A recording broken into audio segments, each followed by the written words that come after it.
Hello दोस्तों, आज की इस कहानी में आप सभी का स्वागत है। मेरा नाम सुहानी है और मेरी उम्र 25 साल है। मेरी 16 साल की ननद अचानक गर्भवती हो गई। पूरे घर पर अचानक कयामत टूट पड़ी। उसे जब भी पूछते कि ये सब किसने किया तो वह डर कर कुछ नहीं कहती। मेरी सास उसे अपने साथ कमरे में ले जाती और उसे अपने पास सुलाती थी।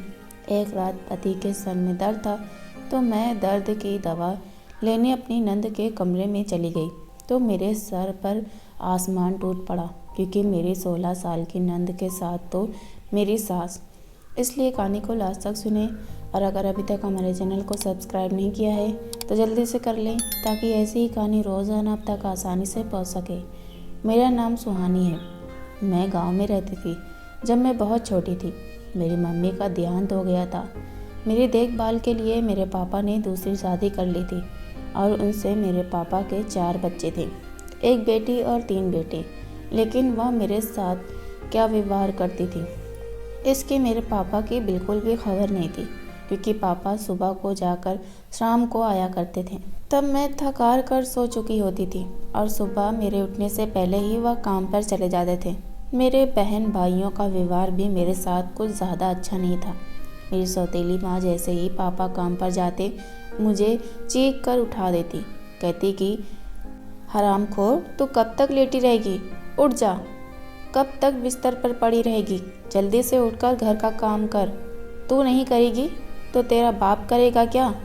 मैं सुबह उठकर घर का सारा काम करती, नाश्ता बनाती और फिर स्कूल जाती। और जब वापस स्कूल से आती तो फिर मुझे घर के कामों में लगा दिया जाता। और जब मैं रात को थक हार कर बिस्तर पर लेट जाती तो मैं अपनी माँ को याद करके बहुत ज़्यादा रोती कि पता नहीं क्यों ऊपर वाले ने मुझे मेरी मम्मी से दूर कर दिया। अगर मेरी सगी माँ होती तो वह मेरे साथ ऐसा व्यवहार कभी नहीं करती।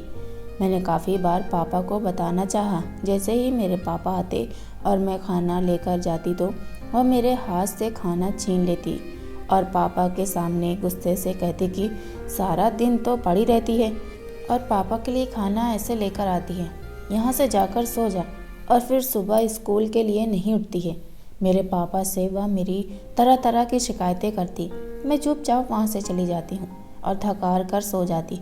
मेरे पापा भी सौतेली माँ के कहने पर चलते, उन्हीं की बात मानते, उन्हीं के सुनते थे। मेरे पापा का व्यवहार भी अब मेरे लिए पहले जैसा नहीं रहा।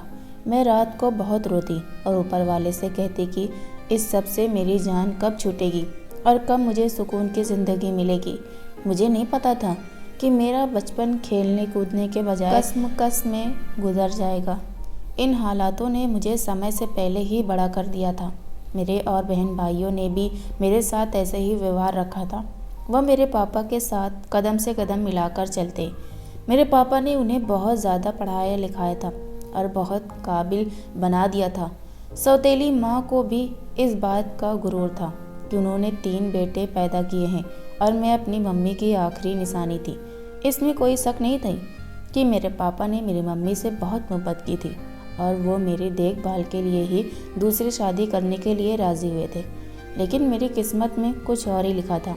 मेरी दूसरी मम्मी मेरे साथ कभी इस तरह पेश नहीं आई जैसे मेरे पापा सोचते थे, बल्कि वो तो उल्टा मेरे पापा की नज़रों में मुझे इतना गलत साबित कर सकती हैं कि मैं ये बात सोच भी नहीं सकती थी। आखिर सौतेली माँ सौतेली ही होती है। मेरा स्कूल अब ख़त्म हो चुका था और मेरी सौतेली माँ ने अब मेरे लिए रिश्ते देखना शुरू कर दिए थे। वो मेरे लिए ऐसे अजीबोगरीब रिश्ते देख रही थी कि वो मुझसे बस अपनी जान छुड़वाना चाहती थी। मैं तो जैसे सब घरों वालों के लिए बोझ बन चुकी थी। हर कोई मुझसे पीछा छुड़वाना चाहता था। पता नहीं मैंने इन सब का क्या बिगाड़ा था। मुझे तो खबर भी नहीं थी कि ये सब मेरे साथ क्यों हो रहा है। क्या इन सब की वजह ये है कि मैं एक लड़की हूँ, या ये कि मैं इन सब के लिए सौतेली हूँ? मेरे भाई मेरा मजाक बनाते और अपनी पढ़ाई लिखाई पर गुरूर करते और मेरी सौतेली माँ हमेशा इनका साथ देती और कभी मेरे भाइयों को पापा की नज़रों में गिराने नहीं देती और मुझे हमेशा जलील करती रहती। मेरे रिश्ते की बुआ की खैर मौजूदगी में मुझसे मिलने के लिए आती और कहती कि बेटी सब्र कर, ऊपर वाले ने तेरे लिए कुछ बेहतर ज़रूर सोच रखा होगा। वह मेरे ऊपर हुई सारे जुल्मों सितम से परिचित थी और एक वही थी जो अपनों में सबसे ज़्यादा अपनी थी। लेकिन वह मम्मी के सामने मेरे साथ बुरा व्यवहार करती थी क्योंकि वह जानती थी कि अगर मैं इसके साथ अच्छा व्यवहार करूंगी तो इसके पापा के सामने यह मुझे भी बुरा बनवा कर मेरा आना जाना भी इस घर में बंद करवा देगी। वह छिप कर मुझसे मिलती थी और मुझे बहुत ज़्यादा प्यार करती थी। मेरे लिए कपड़े लेकर आती हैं, खाने पीने के बहुत सारी चीज़ें लाती हैं। एक दिन तो गजब ही हो गया जब मैंने अपने पापा से कॉलेज जाने को कहा कि यह मेरा पहला और आखिरी सपना था। लेकिन मेरे बहन भाइयों ने और सौतेली मम्मी ने मिलकर ऐसा जाल बिछाया कि मेरे पैरों तले से ज़मीन निकल गई। पापा जैसे तैसे मेरे एडमिशन के लिए मान गए। आज मेरा कॉलेज का पहला दिन था और मैं हंसी खुशी घर वापस आ रही थी। मेरा आईडी कार्ड जो कि गलती से रास्ते में गिर गया था और वह मेरे ही कॉलेज के किसी लड़के को मिल गया। मैं रास्ते में ही थी और कुछ ही दूरी पर थी तो वह मुझे आवाज़ लगाता हुआ आया कि सुने, मेरी बात तो सुने।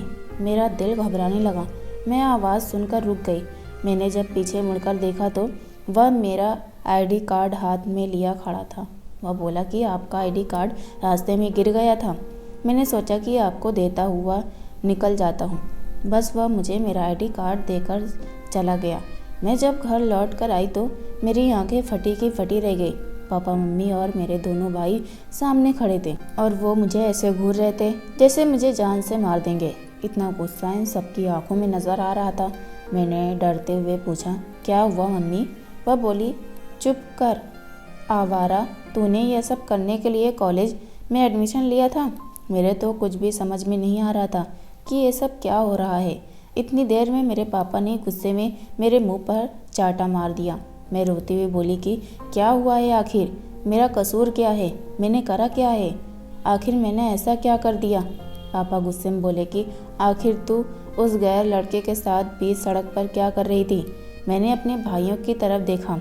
वह बोले कि हमने तुम्हें खुद सैर सपाटे करते हुए देखा है इस लड़के के साथ। एक भाई बोला कि मैं इस बदतमीज़ की जान ले लूँगा और गुस्से से मेरे आगे आने लगा और उसने अपने मोबाइल में मेरी और उस लड़के की फ़ोटो खींच ली आईडी कार्ड लेते हुए और धोखे से पापा की नज़रों में मुझे गलत साबित कर दिया।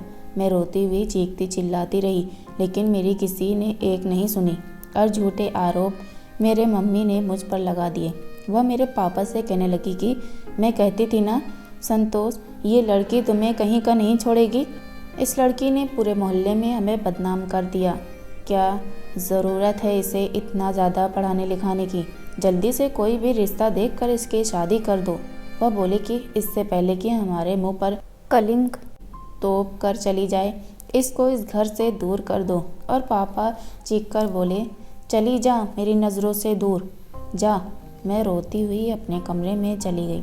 मैं पूरी रात रोती रही कि ऐसी भी क्या गलती है मेरी, मुझे किस पाप की सज़ा मिल रही है। मैं रोते रोते सो गई। सुबह मुझे मेरी वही बुआ मिलने के लिए आई। मैंने उन्हें सारी बात बताई।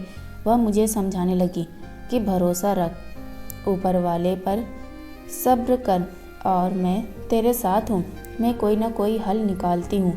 यह कहकर वह चली गई। मेरे भाइयों ने मेरी पढ़ाई रोक दी थी। मुझे सारा दिन मेरी मम्मी ताने देती रहती। मेरे पापा भी मेरे साथ इसी सही व्यवहार नहीं करते थे। एक दिन मेरी वही बुआ घर पर आई और मेरी मम्मी और पापा से मेरी बुराई करने लगी। फिर मेरी मम्मी और पापा को बातों में उलझाकर बोली कि मेरी नज़र में एक रिश्ता है, अगर आप इजाज़त देंगे तो मैं आगे बात चलाऊं। मेरी मम्मी एकदम बोली, हाँ हाँ बात आगे चलाओ, देर किस बात की है, जल्दी से इसको इस घर से दफ़ा करो।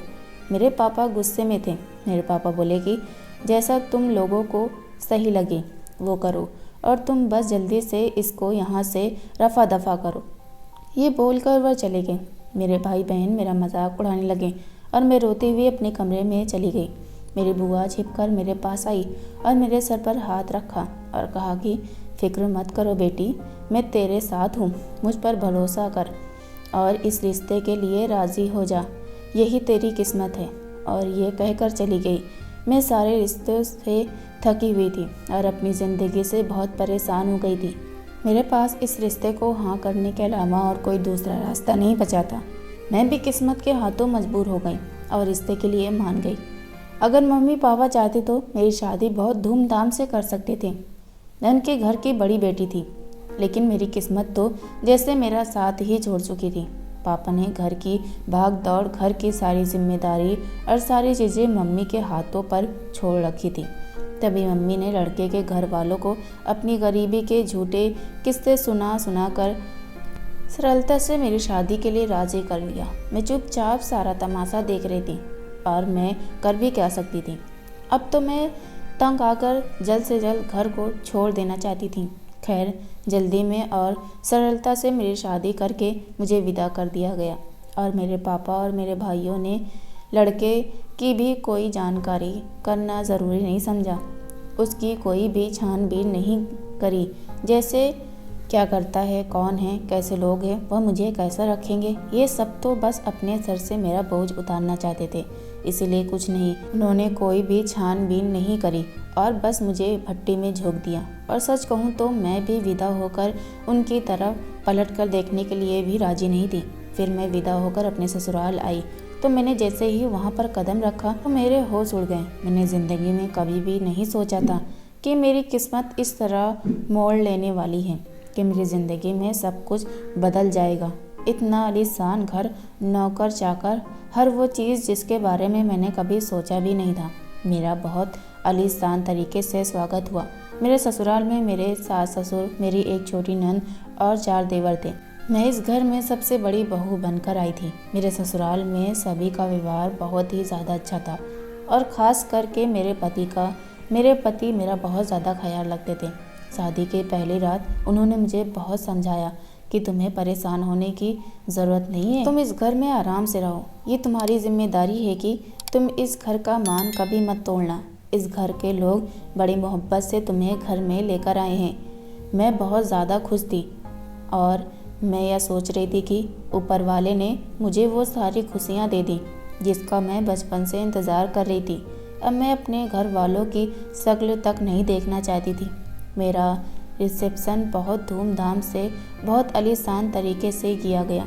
मेरे घर वालों को भी दावत दी गई।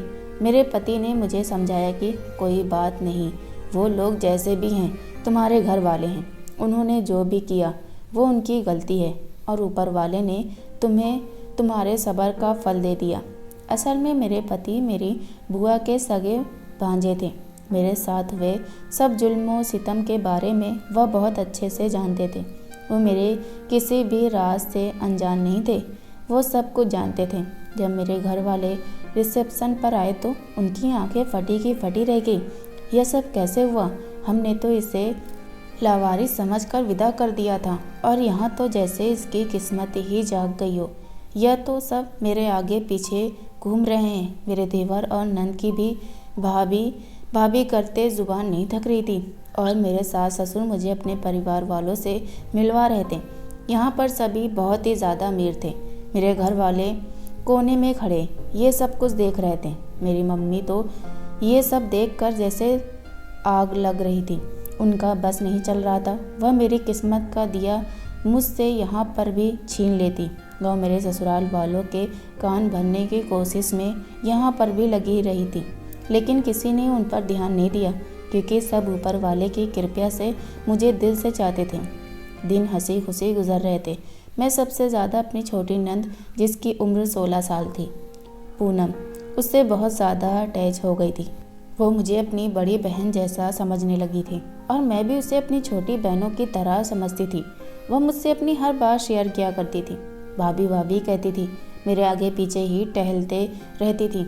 वो घर में सबकी बहुत ज़्यादा लाडली थी। पता नहीं क्यों मुझे उसमें अपना बचपन नज़र आता था। उसकी आंखों में मुझे उदासी नज़र आती थी।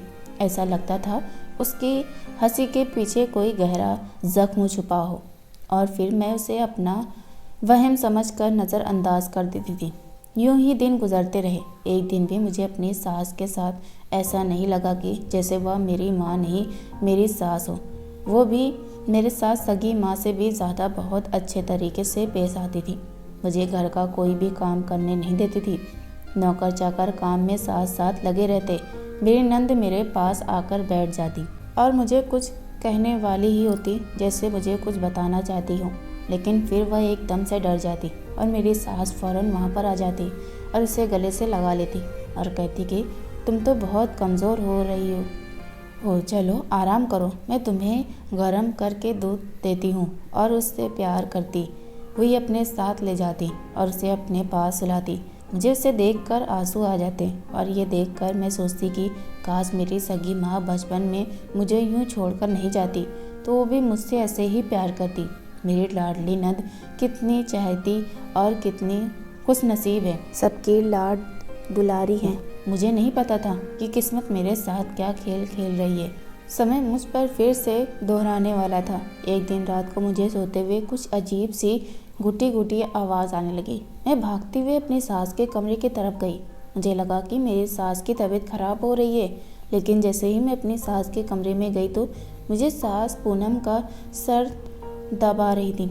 मैंने पूछा, क्या हुआ मम्मी? तो बोली, कुछ नहीं, इसके सर में दर्द है, मैं इसके सर की मालिश कर रही हूँ, तुम इसके लिए ज़रा चाय बनवा दो।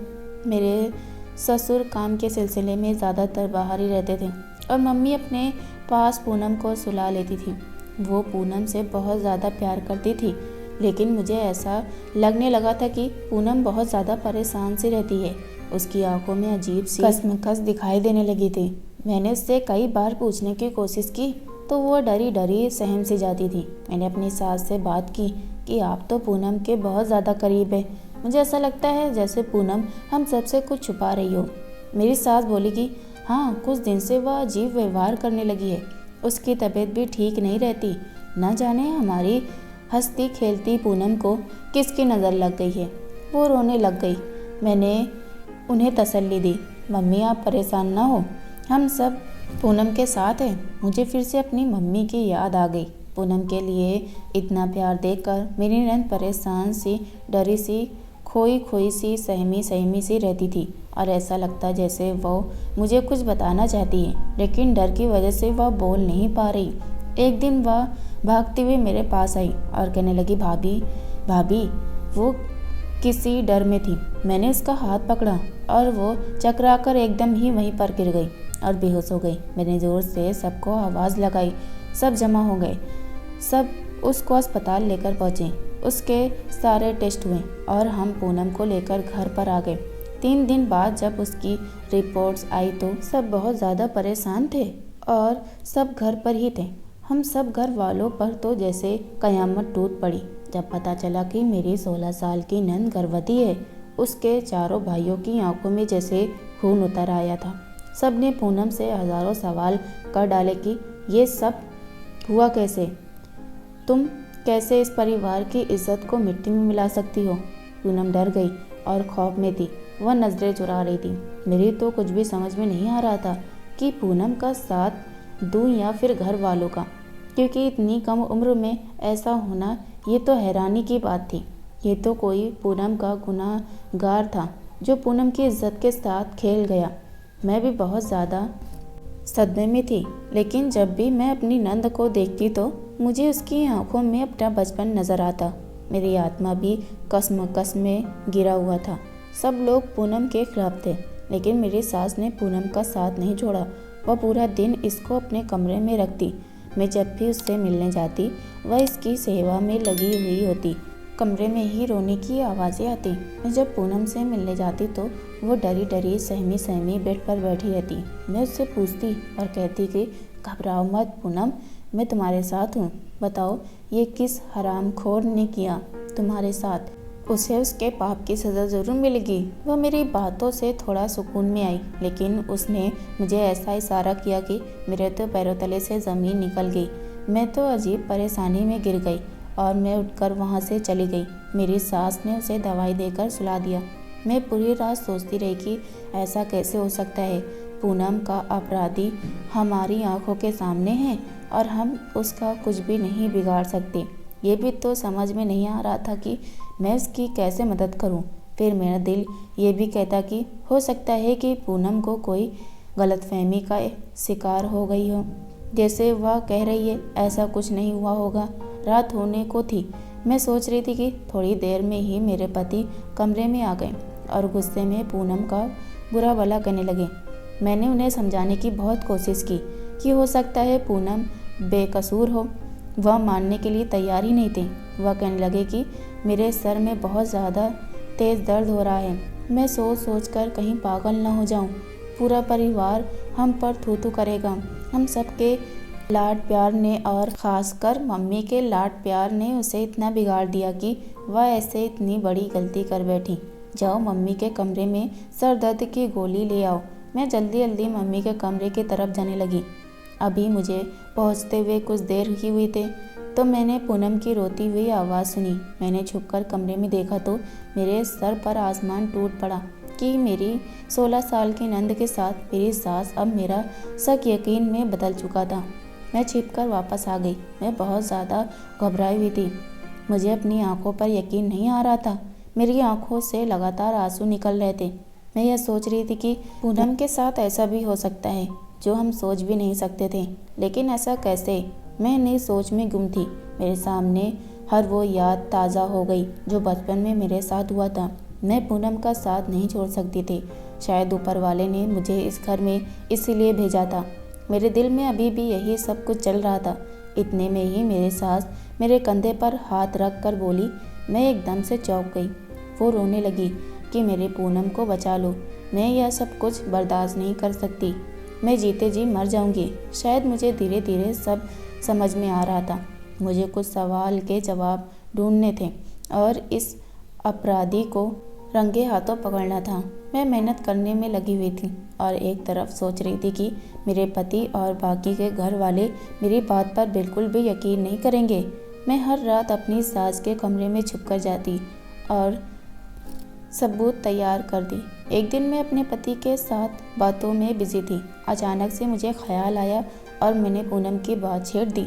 लेकिन जब मेरे पति के मुंह से यह निकला कि हमने पूनम को सगी बहनों से ज़्यादा प्यार किया और कभी उसे सौतेली नहीं समझा, मेरे तो होश ही उड़ गए। ये सब क्या हो रहा है? मैं भागती हुई अपनी बुआ के पास गई जिसने मेरा रिश्ता तय करवाया था। उन्होंने कहा, बेटी मैं तुम्हें इस घर में इसीलिए ही लाई थी कि तुमसे बेहतर पूनम को कोई और नहीं समझ सकता। अब तुम ही इसकी मदद कर सकती हो। तुम ही एक ऐसी इंसान हो जो इसका दर्द समझ सकती हो। मैं इनसे बात करके घर वापस आ गई और रात को छुपकर सास के कमरे में एक कैमरा लगा दिया जिसमें हर रात होने वाले पूनम के साथ पल पल की रिकॉर्डिंग होने वाली, और मैं सही समय का इंतज़ार करने लगी जब मैं इस गुनाहगार का राज सबके सामने लेकर आऊँगी। और वह समय आ गया और आज मेरे ससुर भी घर में थे। मेरी सास रो रो कर उन्हें पूनम के गर्भवती होने की बात बताने लगी। मेरे पति और चारे देवर भी घर में वहीं पर मौजूद थे। मैंने कहा, प्लीज़ आप लोग मेरी एक बार बात तो सुने, उसके बाद आप पूनम को जो चाहे सज़ा दें। मैंने सबको सारी सच्चाई बता दी, लेकिन मेरे पति मुझ पर हाथ उठाने लगे। बोले, खबरदार अगर तुमने मेरी माँ को एक शब्द और भी कहा तो वो मुझे थप्पड़ मारने ही वाले थे। तभी पूनम चीख पड़ी और मेरे पति का हाथ पकड़कर बोली, बस भाई अब और नहीं, मेरा सब्र अब टूट चुका है। मैं आपको सच बताना चाहती हूँ। इतनी ही देर में वहाँ पर पुलिस आ गई और मेरी सास को गिरफ्तार करने लगी। सब हैरानगी से मेरी तरफ देखने लगे। मैंने कहा, आखिर सगा सगा ही होता है और सौतेला सौतेला। मेरे पति बोले, आखिर क्या मतलब है तुम्हारा? मैं बोली, जो मेरे साथ बचपन में हुआ वो सब कुछ पूनम के साथ दोहराया जा रहा था। मुझे 5-6 बार शक हुआ था जब मैंने पूनम को मम्मी के कमरे में रोता हुआ और चीखता हुआ देखा था।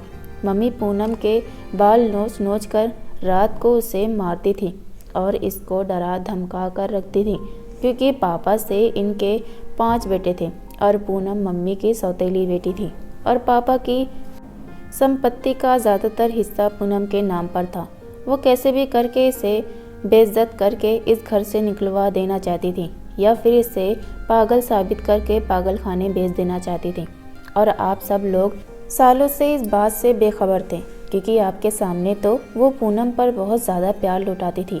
लेकिन किस्मत का करना देखो, मुझे ऊपर वाले ने यहाँ पर इसीलिए भेजा कि जो कुछ मेरे साथ बचपन में हुआ वह किसी और लड़की के साथ दोबारा ना हो। पहले तो पूनम के साथ मम्मी का प्यार भरा व्यवहार देखकर मुझे अपनी मम्मी की याद आती थी, लेकिन मुझे बहुत ज़्यादा अजीब सा लग रहा था।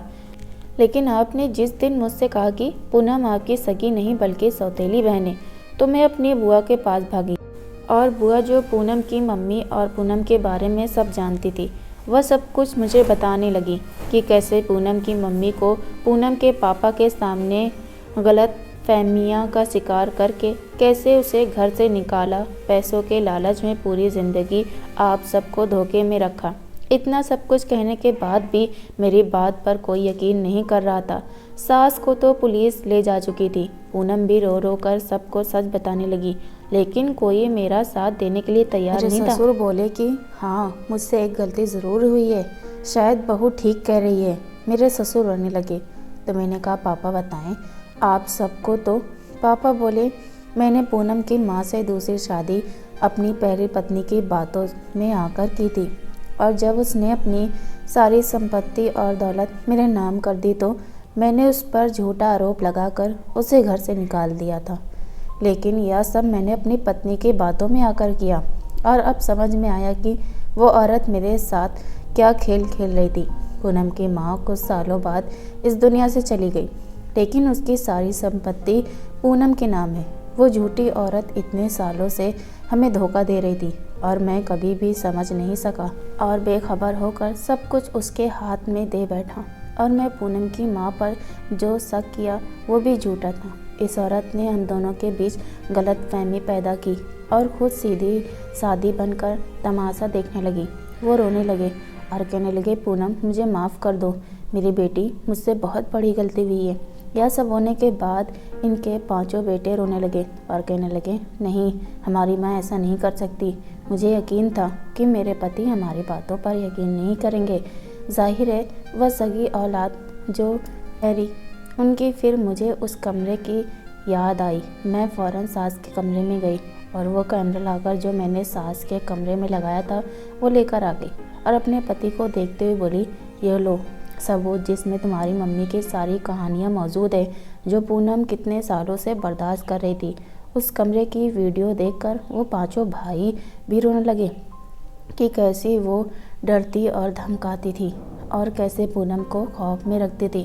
फिर अचानक मेरे दिमाग में आया और बोली पूनम वह तुम्हारा गर्भवती होना। वह रोती हुई बोली भाभी मैंने कोई ऐसा पाप नहीं किया। मम्मी ने आप सबकी नज़रों में मुझे गलत साबित करने के लिए झूठी रिपोर्ट बनवा कर आप सबको दिखाई थी, और डॉक्टर भी पैसों के लालच में मम्मी के साथ मिली हुई थी। वो मुझे बेहोशी की दवाई देती थी और मेरी तबीयत दिन पर दिन। पांचों भाई पूनम की नज़रों में बहुत ज़्यादा शर्मिंदा हुए और पूनम से रो रो कर माफ़ी मांगने लगे कि ये सब उनकी मम्मी ने किया है। हमें इस बात की कभी खबर नहीं हुई और आज सच्चाई हमारे सामने आ गई। मम्मी को उनके किए की सज़ा ज़रूर मिलेगी। हम सब भाई पूनम तुम्हारे साथ हैं, तुम्हारे साथ हुए जुल्म के जिम्मेदार भी हैं। हो सके तो हमें माफ़ कर देना। तुम हम सबकी लाडली थी और आज भी हो, हमेशा रहोगी। हमने तुम्हें कभी भी सौतेला नहीं समझा। मम्मी को जेल हो चुकी थी। हम सब अपनी ज़िंदगी में खुशी खुशी रहने लगे। पूनम को हमने पढ़ा लिखा कर एक अच्छे घर में शादी कर दी और मेरे ससुर ने भी अपने हिस्से की सारी दौलत और संपत्ति पूनम के नाम कर दी थी और अपने पति के साथ बहुत ज़्यादा खुश थी। मेरे चारों देवर की भी शादियां हो गई, लेकिन काफ़ी समय बाद मेरे पापा मेरे घर पर आए और मुझसे माफ़ी मांगने लगे और मुझे बताया एक हादसे में मेरी सौतेली माँ और चारों भाई बहन की मौत हो गई और मेरी मम्मी अपनी आखिरी सांसें ले रही थी और जाते जाते पापा को सारा सच बता गई। ये सब सुनकर मैं रोती हुई उनके गले लग गई। मैंने इन सबको दिल से अपना लिया था। खैर ऊपर वाले ने शायद उनको मेरे साथ किए हुए जुल्म की इस तरह से सज़ा दी है। ये तो सच है कि सगे और सौतेले रिश्ते कहीं ना कहीं धोखे दे ही जाते हैं, लेकिन गलत का अंजाम हमेशा बुरा ही होता है। इंसान के किए हुए पापों की सज़ा ऊपर वाला इसी दुनिया में दिखा देता है। ऊपर वाले की लाठी जब पड़ती है तो इंसान कहीं का नहीं रहता। दोस्तों आपको हमारी कहानी कैसी लगी कमेंट करके ज़रूर बताएं। कहानी पसंद आई तो वीडियो को लाइक और शेयर करें। चैनल पर नए हो तो चैनल को सब्सक्राइब करें और हाँ, नोटिफिकेशन बेल को ज़रूर दबाएं ताकि आने वाली अगली अपडेट सबसे पहले आपको मिले। धन्यवाद।